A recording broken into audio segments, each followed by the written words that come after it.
오늘은 예수님의 유월절 준비라는 제목으로 말씀을 나누려고 합니다. 유월절은 구약시대 이스라엘 민족들이 지켜야 했던 가장 중요한 절기였습니다. 왜 가장 중요한 절기였을까요? 이스라엘 민족이 애굽에 거주하다가 애굽을 떠나려고 했지만 애굽왕 바로가 놓아주질 않았죠. 9번에 걸친 재앙에도 불구하고 애굽왕 바로는 이스라엘 민족이 애굽을 떠나는 것을 허락하지 않았습니다. 그러다가 마지막 10번째 재앙에서 애굽왕 바로가 무너졌습니다. 그리고 이스라엘 민족은 출애굽 허락을 받았습니다. 그래서 가장 중요한 절기가 된 것입니다. 양의 피를 집 입구에 바르지 않은 집에서는 장자들이 전부 죽었습니다.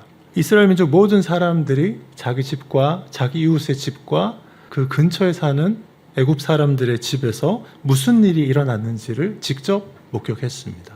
그러므로 유월절 사건은 이스라엘 민족이라면은 결코 잊을 수 없는 그런 사건인 것입니다. 이스라엘 민족은 출애굽 이후에 그 광야 생활을 하면서 세 가지 절기, 중요한 절기를 여러 가지 계명을 받았는데 그 중에서 신명기 15장에 보면 세 가지 절기를 하나님이 정해서 주십니다. 유월절, 칠칠절, 초막절 이렇게 세 가지 절기가 있습니다. 그 중에서 가장 중요한 이 유월절 절기에 대해서 하나님이 어떻게 명령하셨을까요? 모세가 하나님으로부터 받은 그 계명을 정리해서 이스라엘 민족들에게 백성들에게 전했는데 신명기 16장 1절에서 8절에 보면 유월절에 대해서 이렇게 이야기하고 있습니다. 아비벌을 지켜 내 하나님 여호와께 유월절을 행하라.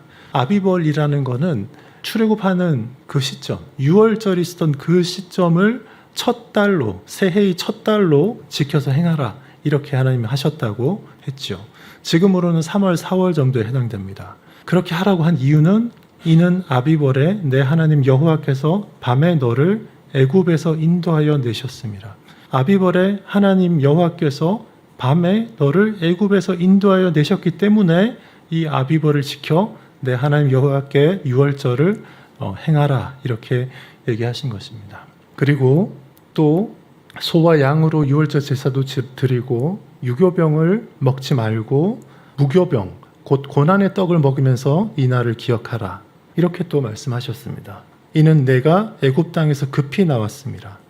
그러면서 이제 이같이 행하여 내 평생에 항상 내가 애굽 땅에서 나온 날을 기억할 것이니라. 애굽의 그 노예 생활로부터 해방된 그 날을 평생 동안 자기가 살아있는 동안에는 평생 기억하고 한 사람의 개인의 인생에서 평생 기억할 뿐만 아니라 자손 대대로 이 날을 기억하도록 한 것입니다. 이스라엘 역사에 있어서 출애굽의 이 날보다 더 역사적인 날은 사실 없습니다. 가장 중요한 날이에요. 가장 중요한 날입니다. 이 일을 이스라엘 민족이 지키려고 노력했습니다. 내 평생에 항상 내가 애굽 땅에서 나온 날을 기억하라. 이게 이스라엘 백성에 주어진 제일 중요한 계명이라고 할 수 있습니다. 출애굽을 직접 경험했던 그 세대는 자기들이 직접 경험했으니까 그 기억이 딱 있잖아요. 그거 가지고서 붙들고 지켜야 했고 그 이후 세대, 그 후손들은 직접 경험하지 못했으니까 부모한테 들어야 되잖아요. 들은 거 가지고서 이렇게 그걸 부모들로부터 전해지는 이야기를 전수함으로써 기억해야 했습니다. 그런데 사람의 기억이라는 것은 정말 약하잖아요. 정말 약하죠. 마치 물에다가 글 써놓은 것처럼 조금만 지나면 이렇게 흐려집니다. 직접 경험한 세대, 한 세대만 지나가도 막 흐려지고 두 세대 지나가면 다 잊어버리고 그랬습니다. 이스라엘 민족 역사를 보면 유월절을 잊어버리고 유월절 지키지 않았던 때가 많았다는 것을 우리가 알 수 있습니다. 남유다 왕국에 여러 왕들이 있었는데 유월절을 제대로 지킨 사람이 후반부로 갈수록 점점 더 없어지기 시작했습니다. 우상 숭배에 빠져서 유월절 이런 거 잊고 지낸 것이죠. 그러다가 역대기 그 역사를 보면 주목할 만한 사람이 있습니다. 히스기야라는 왕이 유월절을 지킵니다. 하나님이 그에게 큰 복을 주시죠. 그런데 얼마 가지 못합니다. 히스기야 왕의 아들인 므낫세 왕, 그 손자인 아몬 왕은 또 유월절 지키지 않고 그렇게 하나님을 떠났습니다. 그리고 그 아몬 왕의 아들인 요시야 왕은 그 어린 8살 때 왕위에 올라서 그 어렵게 왕위를 감당하다가 25살 때쯤 되었을 때 성전을 이렇게 정리하는 중에 율법책을 발견했는데 그 율법책을 이 요시야 왕이 이렇게 읽다 보니까 모세가 가르친 그 신명기 말씀 이런 게 있는 거예요. 자기는 그걸 하고 있지 않았는데 율법책에 보니까 그게 있습니다. 그래서 요시야 왕이 회개하고 대대적으로 유월절을 지키는 그런 일을 했습니다. 그런데 그거 그때 당대뿐이었어요. 그 아들이 또 즉위하니까 또 잊혀졌습니다. 이렇게 이제 유월절은 중요한 절기임에도 불구하고 이스라엘 민족에게서 잊혀졌다가 기억됐다가 잊혀졌다가 기억됐다가 그렇게 하기를 반복했습니다. 한번 보십시오. 출애굽 사건이 언제쯤 있었던 걸로 생각되십니까? 출애굽 사건은 기원전 15세기 정도라고 이야기됩니다. 기원전 15세기니까 굉장히 먼 시점이잖아요. 기원전 한 1400년대 이렇게 되니까 예수님이 이제 BC와 AC를 그 가운데 경계에 계시니까 예수님 오시기 전에, 예수님 태어나시기 전에 1500년쯤 전에 있었던 사건이에요. 출애굽 사건. 정말 오래된 사건이죠. 한번 생각해 보세요. 지금 우리 2024년인데 지금으로부터 우리나라의 1500년 전은 어떤 시대였을까? 1500년 전에 삼국시대였습니다. 삼국시대에 있었던 무슨 물건이나 책이 제대로 전해지는 것도 없잖아요, 우리. 삼국시대 때 그 당시에 정해놓은 것들 중에 우리가 지키고 있는 거 하나도 없지 않습니까? 하나도 없잖아요. 그런데 이스라엘 민족은 1500년 전에 제정된 어떤 규정을 그 민족이 때로는 잊어버릴 때도 있었지만 그러나 그걸 또 회복하고 이렇게 해서 예수님 당대에 왔을 때도 보니까 유월절을 지키고 있었습니다. 예수님은 유월절을 알고 있었습니다. 당시에 이 유대민족이 나라도 망하고 온 지역으로 다 흩어져서 포로 생활을 하기도 하고 로마 제국의 각지에 흩어져 살다 보니까 사실 인구도 좀 많이 줄어있는 상태였고 그랬지만 그러나 이때 보니까 예수님은 유월절을 알고 있었습니다. 그런데 단지 유월절이라는 게 있다 이렇게 알고 있는 정도가 아니었죠. 오늘 우리가 읽은 그 본문에 보면 예수님이 유월절을 미리 준비하려고 이렇게 이제 구상을 하고 있는 그 모습을 볼 수 있습니다. 여기 계신 분들 이렇게 무슨 식사 모임이나 어떤 행사를 준비하려면 미리부터 이렇게 생각해야 되잖아요. 언제 그 일을 하는데 몇 명이 누가 참석할 거고 장소는 어디에서 이거를 할 거고 그리고 거기에 음식이나 간식이나 음료는 뭐를 준비해야 되겠다. 이 구상을 하잖아요. 미리부터. 예수님이 이 구상을 하고 있었습니다. 저는 이 대목을 보면서 이제 굉장히 재미있는 장면이다 이런 생각이 됐어요. 예수님이 식사 모임 준비를 하고 계시는구나. 예수님이 식사 모임 준비를 하고 계시는구나. 8절에 보면요. 예수님이 베드로하고 요한에게 우리를 위하여 유월절을 준비해서 우리로 먹게 하라 이렇게 이야기를 합니다. 12제자들 중에서 베드로하고 요한을 불러가지고 우리를 위해서 유월절을 준비해서 먹게 해라. 여러분 구약시대에서부터 계속 전해져 내려오는 이 유월절이라는 날은 정말 특별한 날이에요. 1년 중에 3대 절기 중에서 제일 중요하고 이 유월절 날에는 그 예루살렘 성 밖에 사는 그런 유대인들도 다 예루살렘 성 안으로 들어가서 거기 안에서 예루살렘 성 안에서 유월절 음식을 같이 먹는 거 그게 전통이었습니다. 그러니까 그 준비를 지금 하려고 하는 거죠. 다들 예루살렘 성내로 가야 됐습니다. 그래서 공간을 거기 어딘가 얻어가지고 또 먹을 음식도 준비해야 됐습니다. 유월절에 먹을 수 있는 음식의 종류 그게 딱 정해져 있으니까 그걸 준비해야 됐던 거죠. 9절에서 베드로와 요한이 예수님한테 어디서 이걸 준비하면 좋겠습니까? 이제 이렇게 묻습니다. 베드로와 요한은 아마 아이디어가 없었던 것 같아요. 그런데 베드로와 요한이 이렇게 물어보니까요. 예수님이 뭐라고 하십니까? 희한해요. 예수님이 이미 생각을 하셨던 것 같아요. 성내로 들어가면 물 한 동이를 가지고 가는 사람을 하나 만날 건데 그 사람을 이렇게 따라가라. 그 사람이 어느 집으로 들어가면 그 집 주인을 불러가지고 그 집 주인한테 예수님이라는 분이 제자들하고 같이 유월절 저녁 식사를 해야 되는데 그 공간을 우리가 찾고 있는데 예수님과 같이 우리가 그 유월절 음식을 먹을 공간이 어디 있느냐 이렇게 물어보라고 한 거예요. 너무 신기하지 않습니까? 그 성에 들어가서 물동이 갖고 가는 사람 쫓아가서 그 집에 들어가서 예수님이 마치 이제 초자연적인 어떤 그 능력으로 막 이렇게 보면서 딱 연결해 주는 것 같은 그런 생각이 한편으로는 들고, 또 한편으로는 예수님이 이 집주인이 이미 알고 있는 거죠. 예루살렘 성에 사는 어떤 사람을 알고 있어서 사전에 이야기를 어느 정도 이제 해놓은 그런 상태였을 수도 있습니다.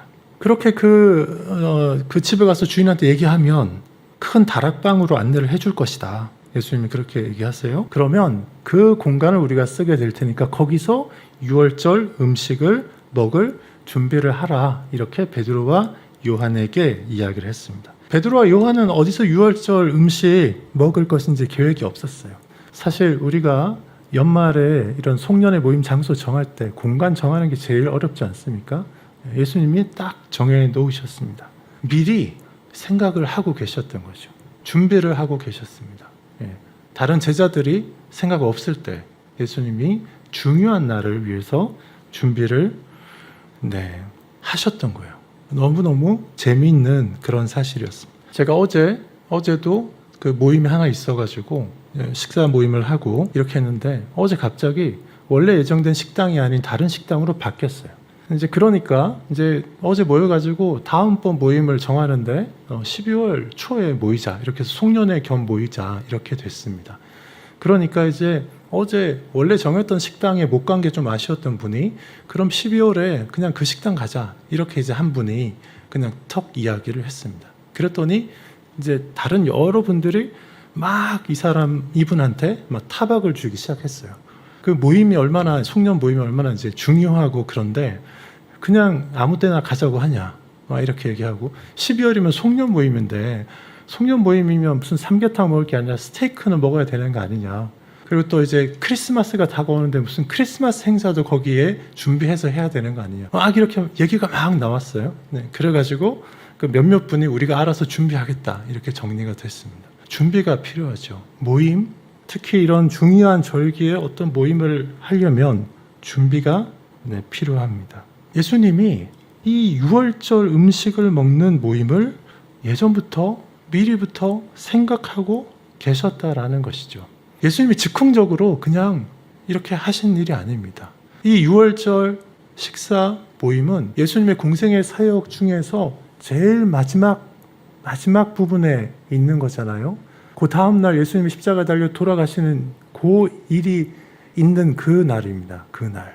우리는 이제 0시부터 24시까지 이렇게 시간을 세서 하루하루를 구분하니까 두 날로 나뉘어 있는데, 이제 히브리 사람들은 하루의 시작을 저녁 때부터 시작해서 해질 때부터 시작해서 그 다음날 해가 다시 질 때까지이기 때문에 유월절이라는 날은 그 14일째 낮이 끝나고 저녁이 되는 시간부터 그 다음날 해 지기 전까지예요.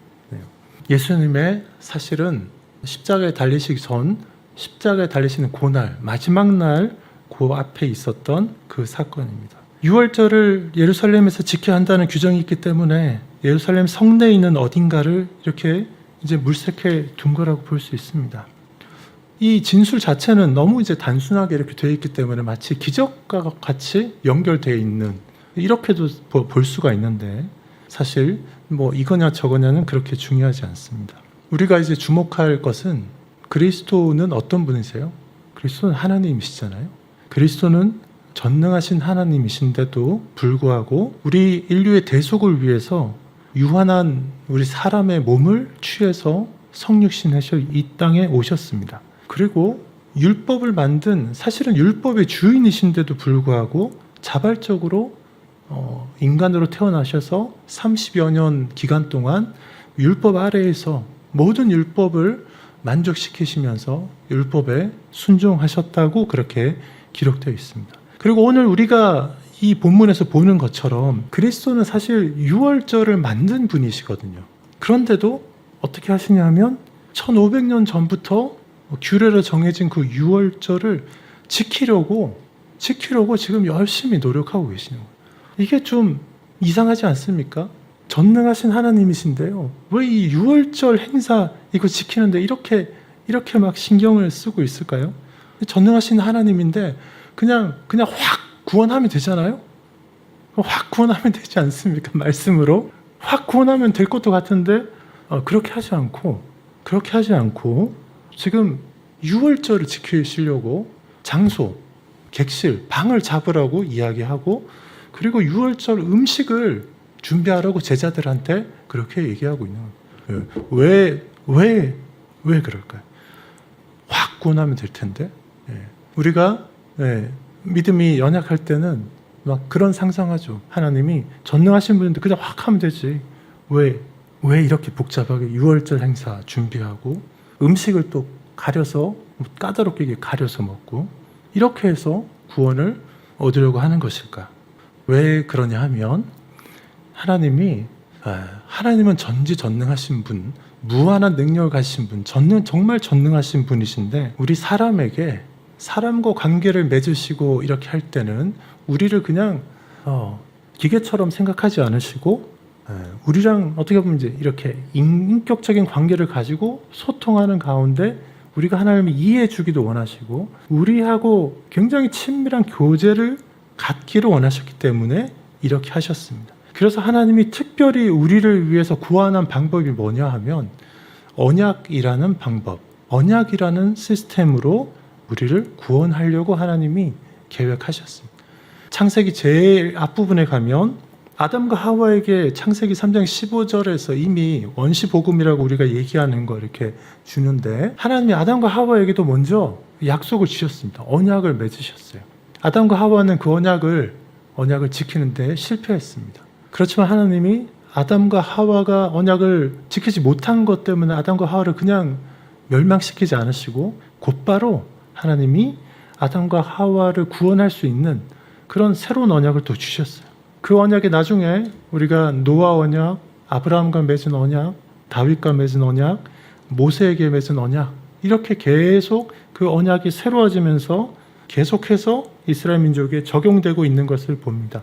인간에게 그럴 만한 자격이 없음에도 불구하고요, 구원과 그 번영의 복을 값없이 주시는 것, 그걸 언약이라는 관계를 통해서 주십니다. 그리고 하나님과 인간이 맺은 그 언약이라는 그 관계를 통해서 우리가 하나님을 이해하도록, 하나님을 바라보도록 그렇게 기대하고 계십니다. 왜 굳이 다른 것도 있는데 언약이라는 방법으로 하나님과 인간의 관계를 이렇게 맺어서 자꾸 언약을 우리가 되새기게 하고 그 언약을 지키게 하고 이렇게 하시냐? 첫 번째는 그게 하나님 보실 때 제일 좋은 인간과 맺을 수 있는, 인간과 하나님이 맺을 수 있는 그 관계이기 때문에 그렇습니다. 하나님이 눈높이를 딱 낮춰가지고 우리 사람들이 이해할 수 있도록 다 하셨어요. 눈높이를 딱 낮춰서 사람이 하나님과 이 관계를 이해할 수 있게 해주신 제일 좋은 그런 방법. 또 하나는요, 세상의 모든 것들은 다 변하는데 사람들이 가지고 있는 어떤 이제 물건이나 어떤 생각이나 사유 중에서 변하지 않는 거 있습니다. 변해서는 안 되는 거. 그게 이제 약속, 언약이잖아요. 변해서는 안 되는 거죠. 그런데 이 언약의 기본적인 특성이 이제 불변성인데, 이 언약은 하나님의 변함 없으신 하나님의 그 성품과 잘 맞는 그런 성격 가지고 있습니다. 하나님 변함이 없으신 분이잖아요. 또 하나는요, 하나님은 우리 인간이 이렇게 입력된 프로그램에 따라서 그냥 기계적으로 뭔가 하도록 이렇게 해놓지 않으셨고요. 생각하고 하나님처럼 자의식을 가지고 지혜를 가지고 스스로 이렇게 움직이고 이렇게 하기를 원하셨습니다. 그리고 하나님 뭐라고 하면 거기에 우리가 반응하고 교제하는 그런 존재로 만들었습니다. 그래서 하나님은 우리 인간이 우리 스스로의 의지로 하나님을 좋아하고 하나님을 따르고 그렇게 하기를 원하셨던 거죠.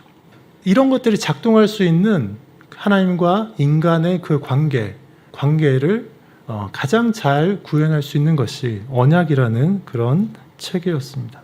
그래서 구약시대는요, 신약 이후에 그리고 지금 우리가 가지고 있는 것보다 계시의 빛이 훨씬 적어서 사실 하나님 알기가 우리보다 더 어렵죠. 더 어려웠습니다. 그럼에도 불구하고 믿음의 사람들은 이 언약을 붙잡았습니다. 그리고 그 사람들을 성경에서는 믿음의 사람들이라고 그렇게 부르고 하나님은 그것을 굉장히 기뻐하셨습니다.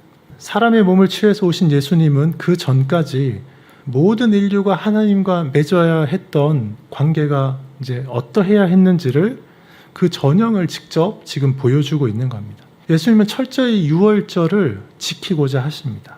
우리가 뭔가 이것저것 굉장히 많은 것을 근사하게 함으로써 하나님과 더 가까워지거나 우리의 믿음을 보여줄 수 있다 이렇게 생각할 수도 있는데 잘 살펴보면 이것저것 무슨 많은 일을 한다고 그런 게 되는 게 아닙니다. 하나님이 정해놓은 그 방식을 찾아서 그 방식을 잘 붙드는 게 그게 잘하는 겁니다. 15절 후반부를 한번 보십시오. 6월절 저녁 니산월 15일이 되어서 구약 성경에서는 이제 아비벌이라고 부르고 신약 성경에서는 같은 달인데 니산월이라고 부릅니다. 니산월 15일이 되어서 준비된 다락방에 자리를 잡고 앉자 예수님이 말씀하십니다. 예수님이 뭐라고 하시냐면 너희와 함께 이 6월절 먹기를 원하고 원하였노라. 15절에 이렇게 되어 있습니다. 예수님이 6월절 준비하는 거 준비해가지고 제자들하고 같이 6월절 음식을 먹는 거를 원하고 원했다 이렇게 얘기하세요. 되게 이제 기대감을 가지고 기다리면서 준비했다라는 거잖아요. 기쁜 마음으로 너무너무 인상적인 그런 표현이었습니다. 예수님이 6월절 이 음식 먹기를 준비하는 거를 이렇게 기대하면서 준비를 하셨구나. 이렇게 기대하면서 준비를 하셨구나. 원하고 원했다. 중요한 의미가 있는 그런 날이기 때문에 예수님이 원하고 원했다 이렇게 하는데 이 표현 보니까 예수님이 공생의 사역을 3년간 이렇게 하셨는데 마지막 날이에요. 이 날을 위해서 그 전에 3년 회개하라 하나님의 나라가 가까이 왔느니라 처음 그 메시지 전하면서 공생의 사역을 할 때부터 3년간 수많은 기사와 이적을 행하고 여러 가지 가르치시고 이렇게 했는데 그게 전부 다 어디에 와서 걸리냐면 오늘 여기 마지막 날 6월절 식사 모임 여기 와서 다 걸리는 거예요. 이 날을 준비하기 위해서 예수님이 3년간 하나님의 나라가 가까이 왔으니 회개하라 그 외치면서 한 거예요. 앞에 한 모든 사역들이 오늘 이 날, 이 6월절 음식 식사와 그리고 이 6월절 이제 음식을 먹는 걸로부터 시작되는 그 15일째 하루 동안에 일어나는 일이 없으면 예수님이 그 전에 3년 동안 했던 것들이 다 결과를 맺지 못하는 그런 중요한 날이 시작되는 것입니다. 예수님이 너희와 함께 먹기를 원했다. 이렇게 15절에 되어 있습니다. 너희와 함께. 예수님이 그 제자들과 그 장면이 역사적으로 계속 중요한 장면 역사 중에서 제일 중요한 장면으로 나와 있지 않습니까? 그래서 많은 화가들이 그 그림을 그리고 있고 심지어 이번 파리 올림픽 때도 그 마지막 식사하는 그 장면 패러디에서 그렇게 불신자들은 그렇게도 하기도 하죠.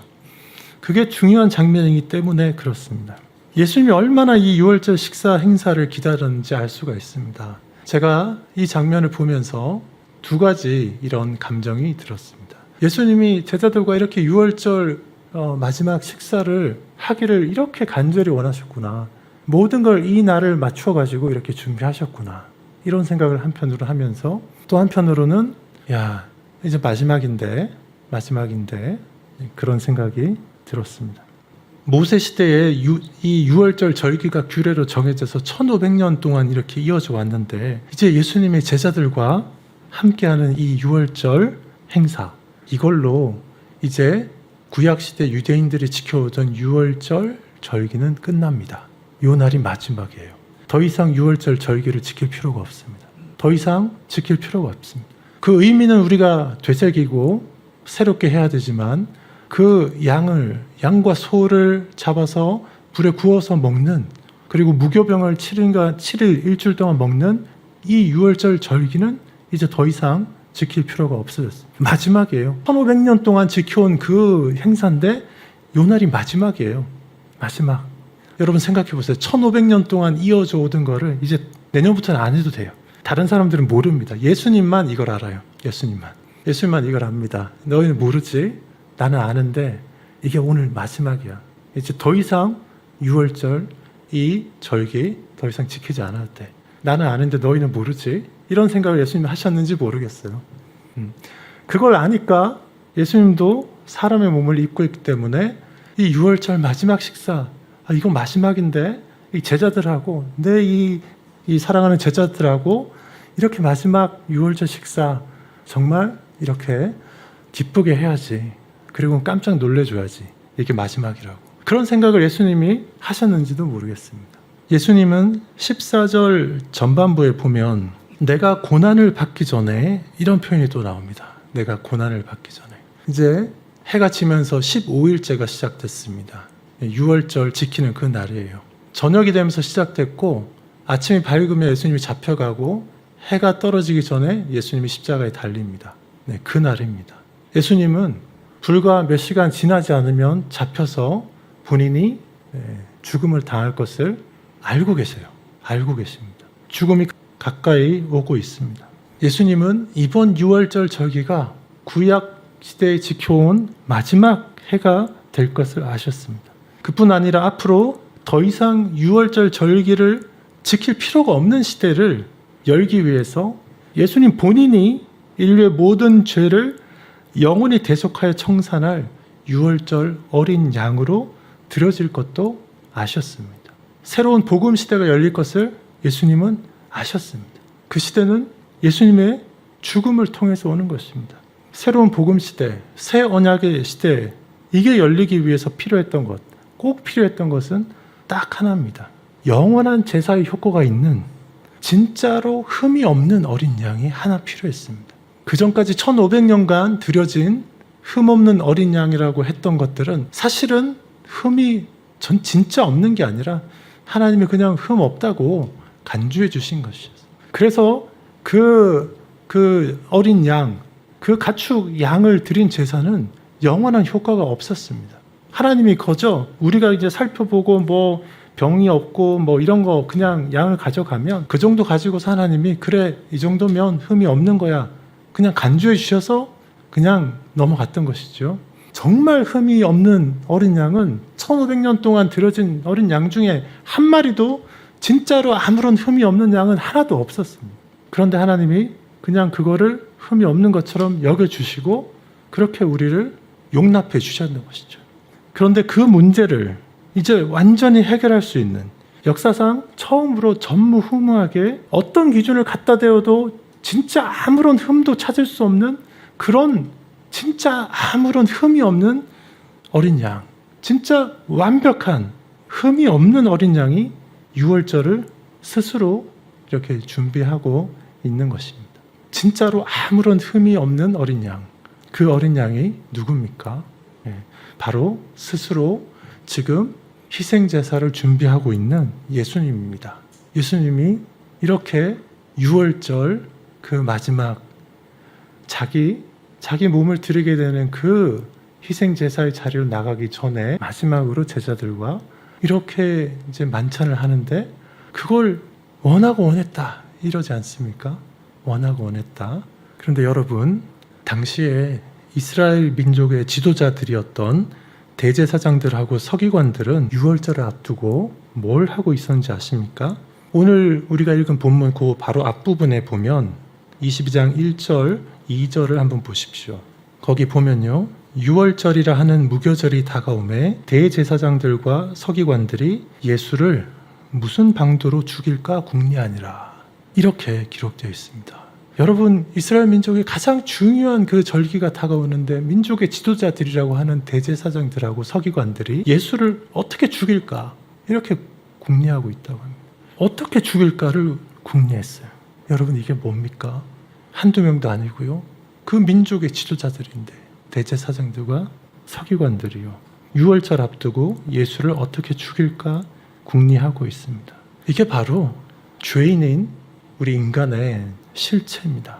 여러분, 우리는 이 대제사장들이나 서기관들보다 과연 좀 낫습니까? 세례 요한이 이런 예수님에 대해서요. 공생의 사역을 처음 시작하시는 그 무렵에 예수님이 이렇게 나오시는 걸 보고 세례 요한이 이렇게 말했습니다. 보라, 세상 죄를 지고 가는 하나님의 어린 양이로다. 첫눈에 알아봤습니다. 보라, 세상 죄를 지고 가는 하나님의 어린 양이로다. 예수님이 어떤 분인지 알았어요. 보라, 세상 죄를 지고 가는 하나님의 어린 양이로다.